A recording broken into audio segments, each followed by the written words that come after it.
Miami and Florida condo HOA fees have gotten more expensive this year. Here's why that may be a good thing. Sep Niakan here, founding broker of Blackbook Properties and the top real estate website and blog, condoblackbook.com. We're the only South Florida real estate brokerage you need to navigate the market here like a true insider. If you own a condo or are planning to buy a condo in Florida soon, I want to talk to you about something very important regarding your HOA fees. They've gone up considerably this past year, and many people, both current owners and potential buyers, are taking note and feeling it.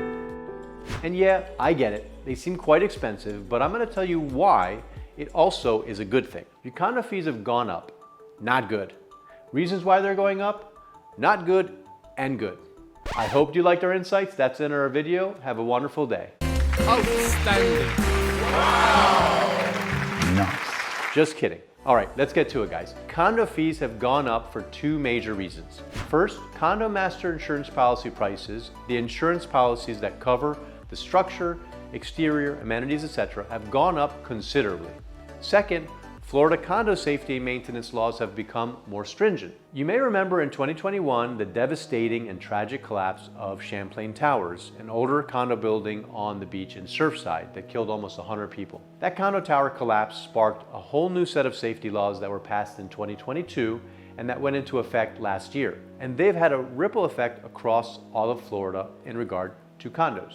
As expected, the new laws, collectively called the Condo Safety Act, set out rules for how condo boards must now manage their funds and building maintenance, as well as require more timely safety inspections and repair of condos as they age. The Condo Safety Act requires all condos, no matter how old they are, must have every 10 years a structural integrity reserve study. This reserve study ensures that every condo board has enough funds to ensure they have enough money in reserve, basically a savings, to maintain their buildings based on 8 key safety criteria. It basically checks, for example, what the useful life of the roof of the building is. If, for example, it's a 20-year useful life of the roof that needs to be replaced every 20 years, it'll cost about $500,000 to replace it. The reserve study will ensure that enough money is collected every year so that by the time the roof is ready to be replaced, the money will already be allocated in the bank to be able to make the replacement. So why is this so important and a blessing in disguise? Well, because in the past, up until this law went into effect, the condo associations did not have the requirement to double check their equipment and structures regularly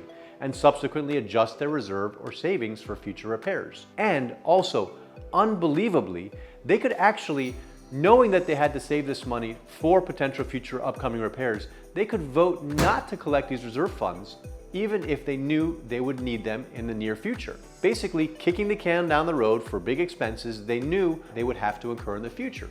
And so when it came time for that, for example, that roof replacement or concrete restoration or fire safety upgrade or whatever, homeowners would get a massive bill in the form of a special assessment. That is why special assessments were so prevalent before and why this law, while increasing monthly expenses, goes a long way in giving certainty to condo owners that they won't get a massive bill down the road. Essentially, your building's maintenance and repair piggy bank just got a lot fatter. If you're a little lost on this or you're confused, feel free to give me a call. We can talk about how the Condo Safety Act could impact you, just like I've done with several of my clients already. There's also a second component to the Condo Safety Act that affects older buildings. In the past, condo buildings were required to first have a recertification after 40 years of existence, and then every 10 years after that. Now, condo buildings must be certified for safety after 30 years, and then every 10 years after that. Localities can make even more stringent timelines as they feel appropriate. If you live in a coastal area like Miami Beach or Surfside, Key Biscayne, Sunny Isles, anywhere near the coastline, this inspection period can be lowered to 25 years if local agencies believe it to be necessary. That means condos built in the early 2000s, if they're coastal, could be required to have a safety recertification and any issues remedied pretty pronto. Let me give you an example. Il Villaggio is a very sought after, very well regarded luxury beachfront condo building in South Beach. It was built in 1998, still a beautiful building, but with this new law, it's possible that it'll need to have this safety inspection study done this year because it's now 25 years old. And any issues identified will need to be remediated ASAP. But here's a silver lining and why this new law is not all bad. Now, because associations can't vote down reserve savings anymore, it's going to be so much easier to compare apples to apples when you're looking at HOA fees between buildings. No more confusion trying to understand condo budgets and reserves and why one building has 30% less association fees than another. Now you know that you're comparing apples to apples because they're all putting the right amount of money in reserves. It'll be standardized and more transparent. Second, whichever building you decide to live in, it's going to be a lot healthier and you can have a lot of faith living there, no matter what the age. And third, as we mentioned before, you don't have to worry about if you're going to get a massive special assessment coming